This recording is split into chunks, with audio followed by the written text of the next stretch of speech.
Governor Jay Inslee, thank you for joining us at the Columbian, and I apologize, I'm the only member of the editorial board in town this week. So you get me and Lauren Dake, reporter, and Lauren wanted me to specify she's not on the editorial board, but she will be helping me with questions in this format. Would also like to welcome David Schumacher, the budget director, or what is your formal title? Yeah, OFM director, but... Okay.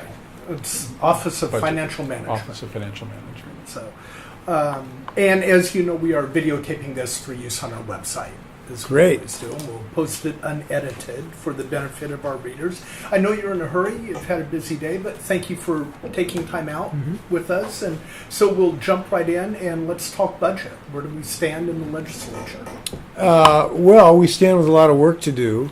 And by the way, thanks for having me. This is the first time I've been here where we are freed from the admonishment not to do stupid things. So now we have a very free-flowing discussion here. We have no restrictions in that regard.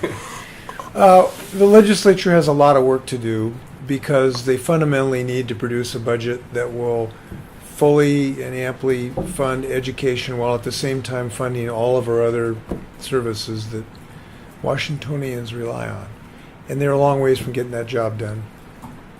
They need to produce a plan that will fully fund education this year, comply with the McCleary decision, help our students obtain the educational quality they need, which, by the way, it's so exciting when I see what's going on here. I was just at the Henrietta Lacks High School, and when you see what an advanced, progressive, project-oriented, employment, career and technical education-oriented place can do, it makes you really excited about the benefits of having a fully funded educational system. So I've always been excited about that. I'm even more excited after seeing that high school. But to do that, we have to generate several $1 billion of state funding to amply provide for the education of our children. The court has held that. It's held the state in contempt of court. And the legislature needs to produce a plan to do that. There's a lot of work to do to provide that. I can give you sort of a 30,000-foot look of where we are right now. Basically, there have been 3 budgets that have been proposed for this year. 2 of those budgets would fund education with the billions of dollars that are necessary to comply with the court order, to comply with the Constitution, and give our students what they need, which are computers, highly skilled teachers in every class size, smaller class sizes, counselors, nurses, efforts to provide career and technical education. So there are 2 budgets that do that. And you say that's yours and the Democrats? Mine and the House Representatives' budget. Those budgets are based on the constitutional imperative to fund education and the hope of what our kids can accomplish when you give them good education. We know it works. We know early childhood education works. We know that giving students more need grants so they can go to Washington State University here in Vancouver and everywhere else works. We know that providing better mentoring works. We know these things work, but we need to finance them. So there are 2 budgets that do that are fully funded, and they're funded through responsible means. There is a 3rd budget that does not do that. It is largely a budget based on cutting taxes rather than funding education. It raises $5.7 billion in taxes. It fails to provide for mental health and basic services for government, but still doesn't put any significant dollars anywhere close within 1,000 yards of what's necessary to fully fund education, and that's the Senate budget. The Senate budget basically is a disguised tax cut budget masquerading as an education budget. Now, I'm just going to call it like it is because that's what it is, because what it does is it raises state taxes, but instead of putting that $5.7 billion into schools, it raises about $5.7 billion in property taxes. Instead of using that money for schools, it uses it to give tax cuts to the favored Washingtonians that the Senate Republicans like, which is about 60% of their favorite people, which are ones who live in their districts, while giving a tax increase to the other about 40%, and not financing schools. So let me jump in. Let's talk about that for a second. I'll direct this to David. Have you figured out what exactly would be the impact of the Republican Senate proposal on property taxes, say in Clark County? I mean, we could look at that district by district. I'll dig in my files for the map of Clark County. But for the most part, districts that have high property values would get a tax increase. So, that certainly includes the Seattle, Bellevue, Kirkland, Mercer Island. Counties with low property values, much of Eastern Washington would get a big tax break.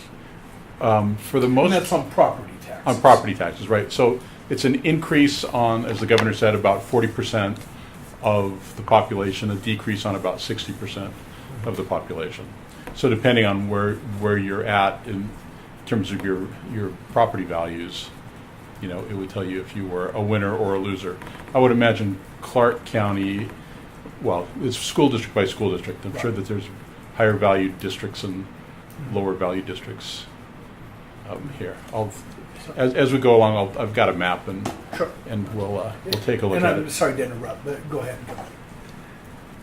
So there's two difficulties in the Republican budget.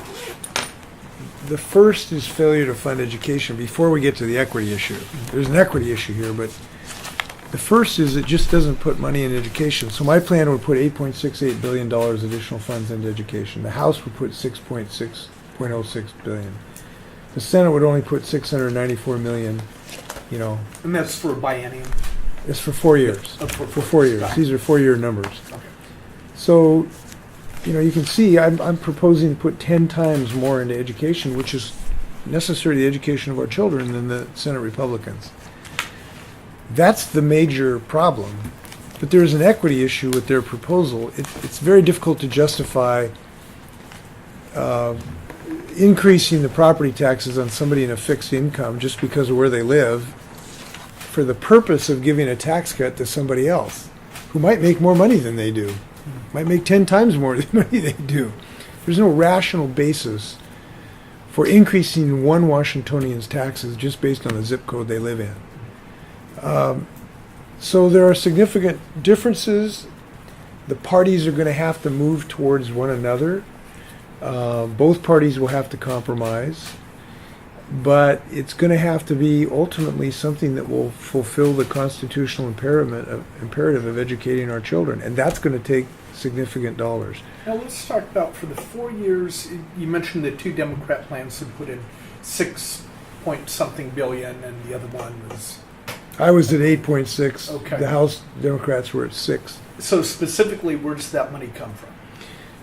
So the House Democrats would propose a capital gains tax, so less than 1% of the people, less than 1% of the families would have a small increase, the smallest one in the west of Mississippi, on their capital gains, sales of stocks by and large, not sales of houses, not of your house, not sale of your retirement income. A B&O tax increase and an increase in high value.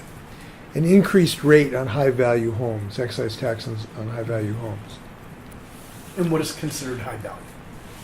I don't know what So their numbers are 400, exactly. The way it's not a line, the rate gets higher as it goes up, and it actually gets lower for the lower valued Okay.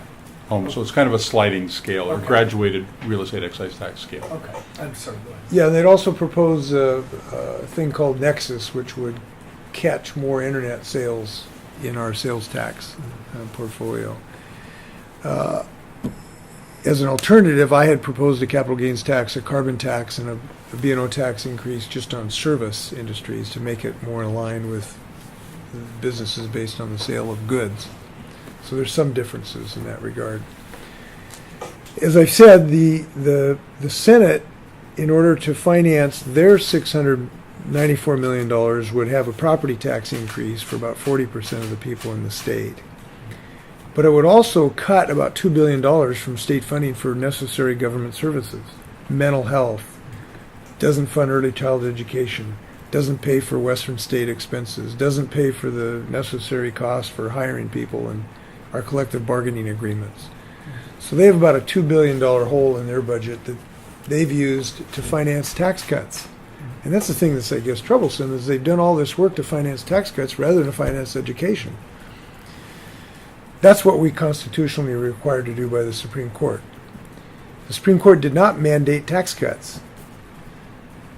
It did mandate educational expenses. So that's kind of the status, and we are trying to get the parties now to talk to one another. There's been, a House has made a sort of a small offer. The Senate has responded with something, sort of more of a technical nature. But the parties are going to have to make some large compromises here. I think the frustration is now we're in special session, and now they're finally talking about compromise. Why was this not dealt with?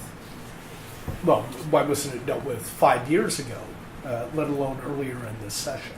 Well, in part because it is difficult. It does require raising billions of dollars, and that is not easy.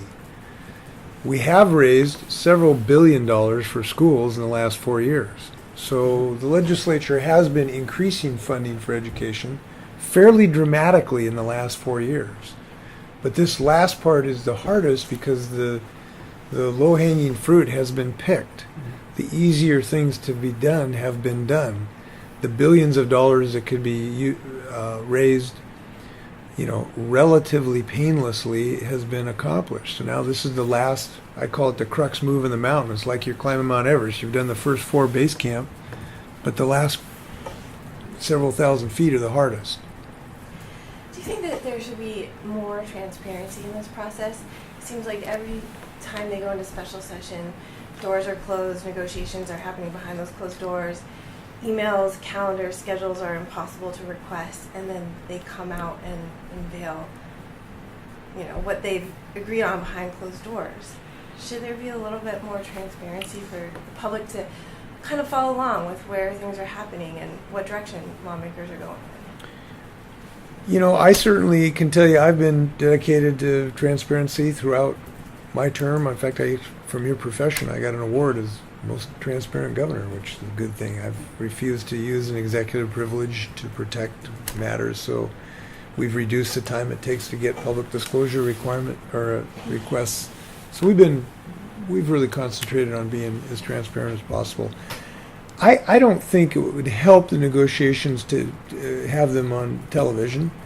I think it would be more difficult in difficult negotiations to do that. People trade ideas sometimes that might be good ideas, but if they're shot down in the first nanosecond because people have not had time to digest them or work through with their constituents groups. To me, the end product is the most important thing, and that is fully transparent, totally transparent, 1,000% transparency. People have to vote on it. Okay, that's the real meat of what happens. I think that's the most important thing. What's your role in these negotiations? Where do you see So yourself? multiple things that I do to try to get the legislature to produce. Number one, I make sure the public knows of the necessity of this, the necessity of financing the McCleary decision. I try to be as open as I can, telling people where they are.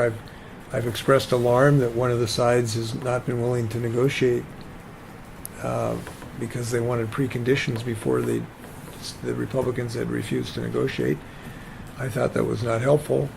And they wanted Democrats to vote on the proposed Correct. tax. And there is no requirement in rule, constitution, or the Geneva Conventions that require that. What it does require is for people to negotiate. And so I've let the public know what I think the public should know about that problem. I have presented a budget that fully funds education and does 2 things. And my budget is the only budget that does 2 things. 1, fully fund education. 2, it takes some action to restrain local levies. So my bill would give 78% of the people would get a net property tax cut under my budget. So my budget does 2 things: fund education, restrain local levies. Neither of the other 2 budgets do both. The House funds education but does not put restraint on local levies. The Senate puts restraint on local levies but does not fund education. My budget is the only one that does both. Now, I rolled that out because when you asked what my role is, I thought I wanted to show a way to do this. So I've demonstrated given that, and a you- path. Last year, constitutionally, you have to present a proposed budget. Mm-hmm. Is that budget actually in play, or are they just wrangling between the House budget and the Senate budget? Well, ideas that I've proposed are under discussion, yes, that are important, and I'm doing everything to make sure that they are under discussion. The other role I play is to try to get people to listen to one another and to be open to ideas and not shut doors. At some point, we engage in shuttle diplomacy. That's how we got the last budget deal, where literally my staff was going from room to room, shuttling offers back and forth to get a final budget deal done, and that's how it got done in the last go-round. There's a time and place for that. It's probably a little early right now in the process for us to play that particular role. So I have multiple roles that I play. But fundamentally, the legislature needs to buckle down and produce the legislation. Only they can do that. No, They have to have a will to do that. The Democratic plan and your plan, as you mentioned, it includes vast tax increases. How do you sell the public on that? Do you think there's an appetite out there? No more vast than the Republican one that raises $5.79 billion. But they hide it. No, they don't hide it. They move it. Yeah. They take money from Sam's pocket, out of his pocket, and put it into Joe's pocket, and not put it in the schoolhouse. Now, I don't think that's fundamentally missing the target of what we got to do this year. Understands that? That's why I came here today. You can help them understand that, because that's a shell game that they're playing here. And our goal is to put money in schoolhouses, not in their favorite taxpayers' pockets with a tax cut. Tax cuts, everybody love to eliminate taxes. That would be wonderful. Christmas in May. But we need to raise school dollars here. That's the name of the obligation. I actually interrupted your question. Oh, no. No, keep going. Now, having said that, I've made it clear my view of the Senate budget, but Democrats are going to have to compromise to get a compromised budget. Compromise? Well, the things that are necessary to achieve a budget that will do as well as possible to get an educational budget that's fair and does not gut other basic social services. Look, the Senate guts basic social services. It doesn't even fund the money we've already spent at Western State Hospital. It eliminates the housing and program, the HEN program. It short-circuits short-changes all kinds of processes. It does not fund the collective bargaining agreements that are necessary to maintain a skilled workforce. Look, we've been hemorrhaging state employees. They've been leaving in droves because we're not competitive in salaries. They zero out those collective bargaining agreements, or not zero, but they don't fully fund them. So I don't have a specific proposal at the moment. It's a matter of negotiation. People need to find middle ground. For you, if you were in charge, where would you be willing to compromise a bit? How important is a capital gains tax? How important is the carbon tax? Which ones are most negotiable in your mind? So the one thing I've learned is not to negotiate with someone with whom I'm not negotiating. So I'm not going to negotiate. Even as much as I esteem the newspaper, I didn't come here to negotiate with you. So I won't be giving you my innermost thoughts about that. That has to happen at the negotiation table. That's the place where those discussions have to take place. A carbon pricing system, a carbon tax, to me makes sense, because if you are going to raise money for schools, why not get more bang for the buck? Get a twofer, get additional benefit for people. And the benefit you get from a carbon tax, unlike what the Republicans have proposed, they've proposed a property tax increase. All you get for the property tax increase is some money for schools. For a carbon tax, you get money for schools, but you also get cleaner air. You get reduced pollution. And there's other things you can do with some of that money to generate dollars for water projects, for instance, that are very important, both Eastern and Western Washington. So I think it makes sense, and I hope legislators will continue to consider that. At this point in time, what do you think the public appetite for a carbon tax is? Are people starting to understand that more? Well, Well, first off, no tax. Nobody is rushing, saying, please increase my taxes. There are very few people in any event. But we have to find a way to support schools. The Republicans have proposed raising property taxes on veterans with fixed incomes. I don't think that's the right route. I think there are better routes than a property tax. The debate between us and the Republicans is twofold. One, are we going to fund schools? And two, are we going to do a property tax? I'd say that is not the best way to do it. At least it has a net increase. There are better ways to do it. I think a carbon tax is a better way to do it because it reduces pollution and it puts the tax burden on polluting industries rather than veterans on fixed incomes with a home in Western Washington. So we need to have those debates. Now, you asked what the public thinks of it. When you poll on it, it is actually the carbon tax is close to being as well accepted as any other. It's a tax on polluting industries. You can do things to moderate its impact on energy costs for low-income people by having low-income assistance for energy costs and the like. So it actually is fairly well accepted as taxes go. Come on, I thought we were going to bring coal back. Isn't that what?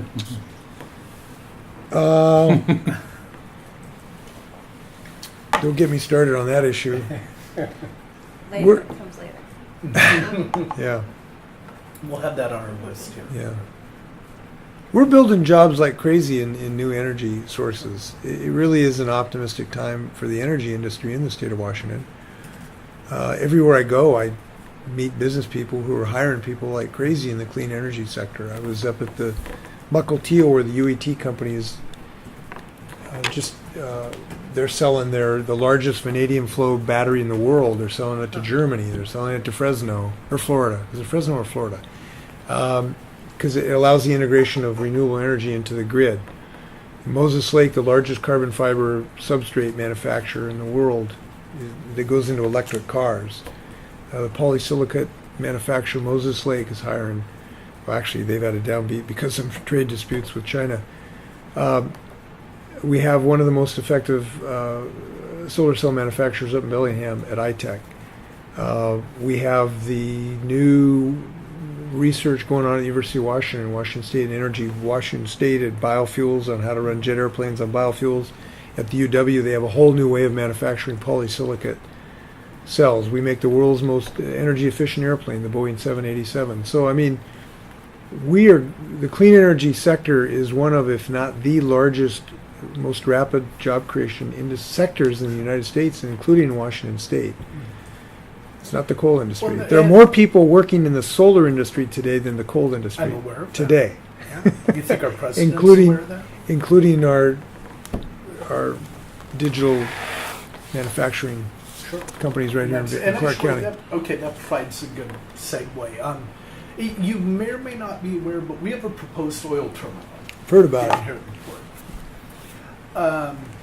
And you understandably have been reluctant to weigh on one side or the other on that, but I'm curious, in general, with the oil terminal here, proposed coal terminal in Longview, proposed methanol terminal in Kalama, just in general, what do you think about Washington becoming the pipeline to send fossil fuels to Asia? Well, you're embarking on a big discussion here. Mm-hmm. I'm going to give you some general ideas, and I know this has been frustrating to people, but I can't express an opinion on the oil terminal. I'm part of the permitting process. So And I'm not as creative as Lou. Lou is diligent. Lou is very question. diligent trying to Yeah, pry an he's smart. answer out of that. So, But I'll give you some general observations. Number one, if we do in fact burn all of the fossil fuel that we have access to, the planet will cook, not literally, but in very extremely damaging ways that would change our state and our country in ways that make it extremely difficult for us to maintain our standard of living and what we enjoy in our state. So we know we simply cannot burn all that fossil fuel. If we do, it is a scientific certainty that we will experience relatively catastrophic events in our state over time. It may not be this decade, it may not be the next decade, but it will happen. A lot of people don't think it's a certainty. It is a certainty. It is a physical and chemical certainty. We are experiencing the first tastes of this now, just the first taste, with the changing climate that we're experiencing right now. I've been the governor for the 2 worst forest fire seasons. I've looked in the eyes of people whose homes have burned down, and we are going to have much bigger forest fires because of climate change, because of increasing drought, higher temperatures, more beetle kill. We have ocean acidification that has already made it difficult to grow baby oysters in Puget Sound. We have changes in the hydrological cycle. We are already seeing the changes in our climate in the state of Washington that has adverse effects already. And this is just the tip of the oncoming tsunami of changes. You heard a couple days ago that it may be as early as in the 2030s or 2040s where you have total ice-free conditions in the Arctic, which has profound changes in climatic systems once you lose that, including the albedo effect. So you have feedback loops that feed on themselves to increase these problems. So the fact is, you cannot burn all of the fossil fuel we have, otherwise you just will have a home that's not habitable in any way we want to have it. We have millions of people in starvation right now in the Horn of Africa on drought, big famine induced by drought, which will become much more prominent over time. So we're already seeing very, very significant events, even though we're just early in the curve. So we have to develop new systems of energy. Now, the good news is we're doing it very, very quickly. The price of solar energy now is as cheap as coal-based power in some areas of the United States already.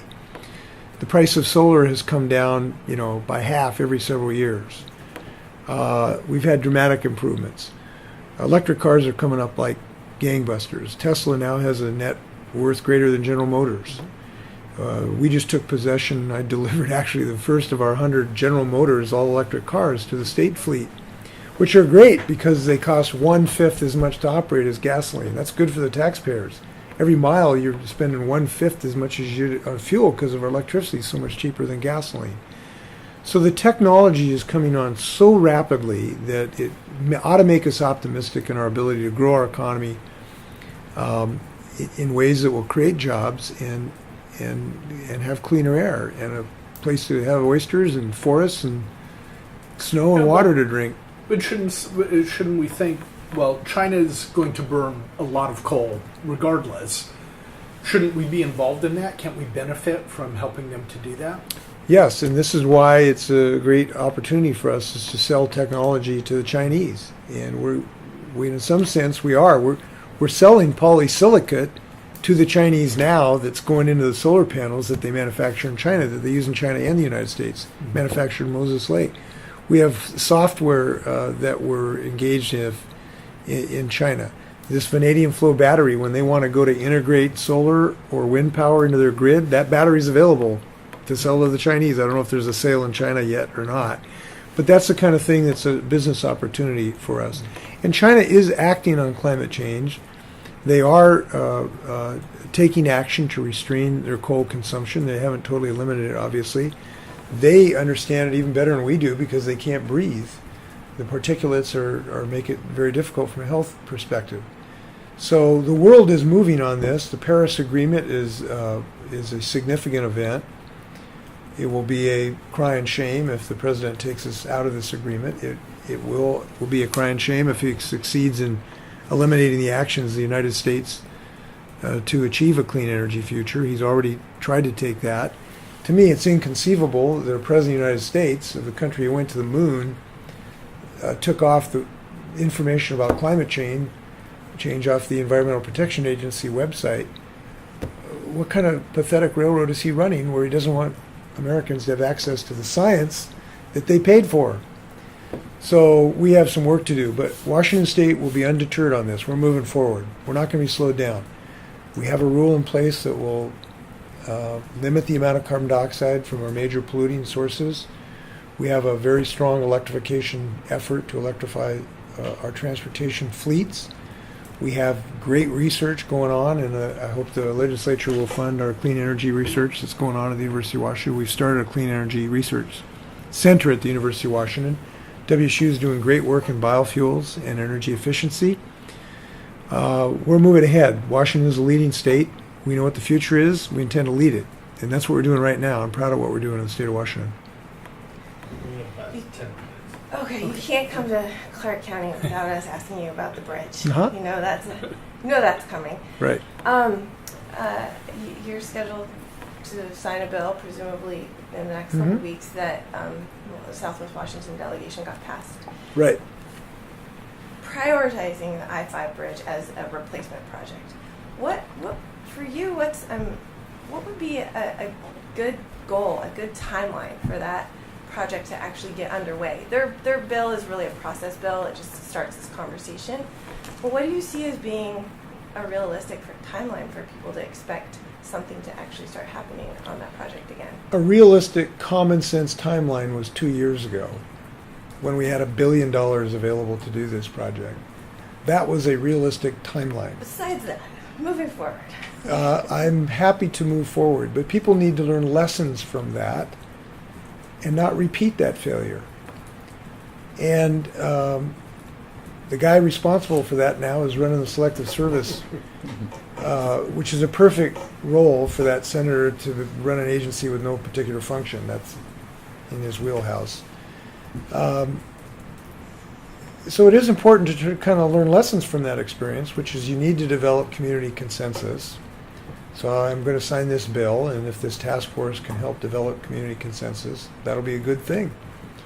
But we need a partner across the river, so first stage is to develop community consensus in this region, and I hope that that task force can help achieve that. When I can't give you any timeline on that because that's going to be up to the local community. The local community needs to come to grips with its vision statement and reach a strong consensus on this. Be happy to have that happen as soon as possible. Part of that is, I'm curious, okay, Oregon, it seems that they will only support a bridge if it includes light rail. And thus far, I believe the consensus over here is we don't want light rail, at least at this point in time. I don't sense that's consensus Well, at all. let's say, just for the sake of argument, let's say that it is. And my question is, what kind of leverage does Washington have? It seems like we need a bridge a lot more than Oregon does because we have more people trying to cross it every day for work. Where's our leverage? Why should they listen to Washington? Well, it takes two sides of the bridge to build this bridge. Each have, in some, I believe, equal interest, or should. If you have a job there, you want those workers to be able to get to Portland, even if they might reside here. So I would characterize it of both sides should have an equal interest in getting this project done. But I must, tell you that I don't believe there's a consensus that people don't want light rail in this community. I don't believe that's true. But what I'm saying is the task force is going to need to reach some consensus from the local community as a first step in advancing future plans. So I hope that is achieved. What beyond light rail, there's actually another kind of movement happening here where a lot of people are calling for a third bridge. I think you saw that maybe in a House bill that was introduced and didn't make it. Instead of focusing on the I-5 bridge, they want to first build a third bridge to ease congestion. From what I've heard from Oregon lawmakers, that's not really even completely on their radar, but what do you think of that idea? Well, I think the legislature expressed itself when it passed this bill that focused on the I-5 bridge. It's a wise decision when you have a bridge that was built in 1917 on wooden pilings. It could come down tomorrow on a very small trembler, and we cannot accept destruction of the I-5 corridor. This community knows that better than any community, but the whole state is dependent on having a functional I-5 corridor, and that bridge is I don't know if functionally obsolete is the right language, but it has to be replaced. There's just no other no other ifs, ands, and buts about it. And that's on a bipartisan basis. The legislature expressed himself in that regard.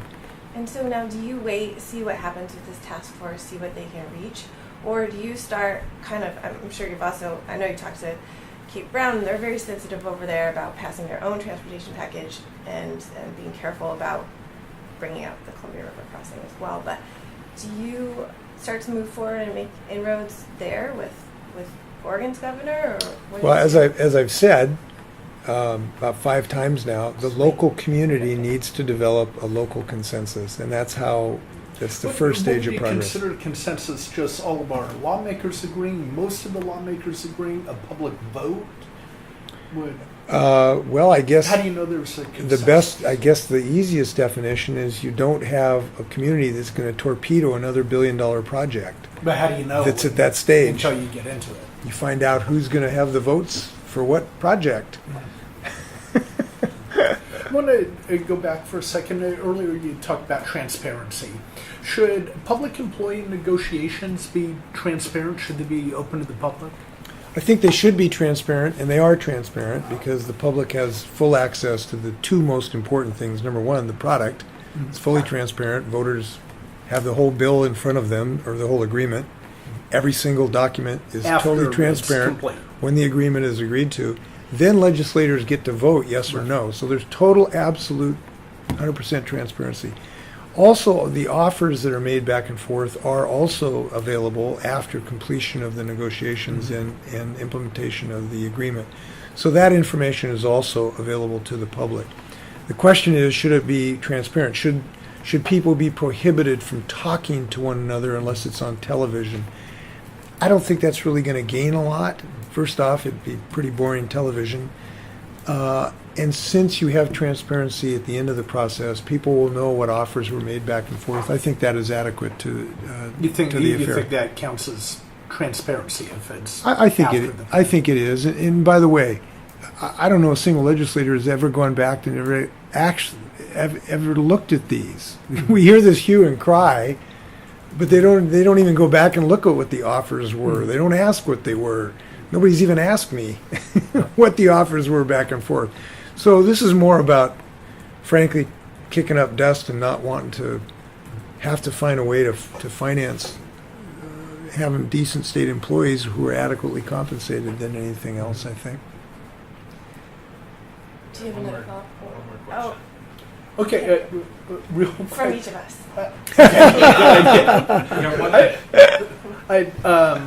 I don't know if you're aware, but today CNN published a story that listed you as a potential presidential candidate. Well, What are your thoughts on that? fake news. There you go. I should have known. You can't trust the media. Have you given any thought to that? I'm focused on this. It's a great job. Yeah. It really is a great job. It's the best state for so many different reasons. There's so many great things going on in our state. I mean, I go to the Henrietta Lacks School and see these kids who are going to get their nursing You degree. can still do that as president. I was not with a hometown team. I was at oh my gosh, where was I the other day with the kids? Help me out, Skylar. Where was I last? Where was the last school? Montlake Terrace. I was at Montlake Terrace High School, where these kids are participating in cancer research while they're juniors and seniors in high school. I mean, you get to work on things like this, and it really is a great job. And it's leading the country in so many ways, and cancer research and clean energy research, and it's a great state. And we are leading the country. We're leading the country in healthcare. We've had such a great healthcare. We're leading the state. We got the most effective effort to reduce And inflation. I think our swamp is a little cleaner here. A little cleaner. So it's a great job. I just wanted to ask quickly, I know McCleary has dominated this session for the most part, but you have talked a lot, and Mrs. Inslee has talked a lot about making efforts to ease the affordable housing crisis and help the homeless population. Mhm. Do you think that the legislature has focused enough on that this session? Have they done enough, or is it, what do you hope they still accomplish? Well, I hope that there's going to be some good things coming out of it. First, address mental health. We need to reform our mental health care system. There is some stirrings of bipartisan support for doing the 3 things we need to do. Number 1, we need to focus on prevention. We need to divert people, instead of going in the county jail, where 30 or 50% of the people in county jail have untreated mental health problems, that we divert them into mental health on a preventative basis. Second, we need to rebuild our capacity of our state mental health system. They were gutted during the recession. We're still rebuilding that capacity. Third, we need to go to more community-based systems instead of just our large state institutions. So I've proposed establishing 16 community-based long-term inpatient care facilities. The good news is both parties, to some degree, see some wisdom in these three things, with different degrees of financial commitment. So I'm hoping we can make progress on all three of those things.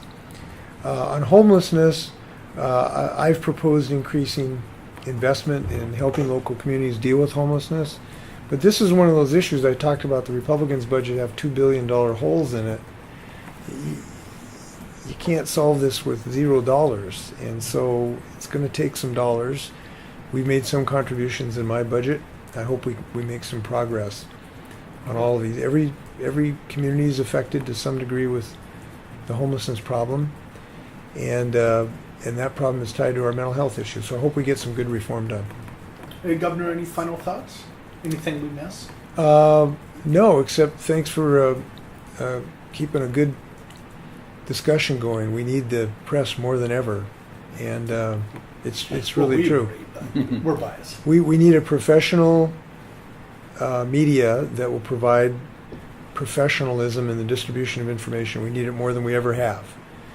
And I feel this acutely because people are now starting to receive information only from one little spigot, and they're not getting exposed to things that might not fit their ideological predispositions. And having a healthy media is really, really important right now. So keep going. Well, thank you very much. Thanks for your time. Thank you. Thank you.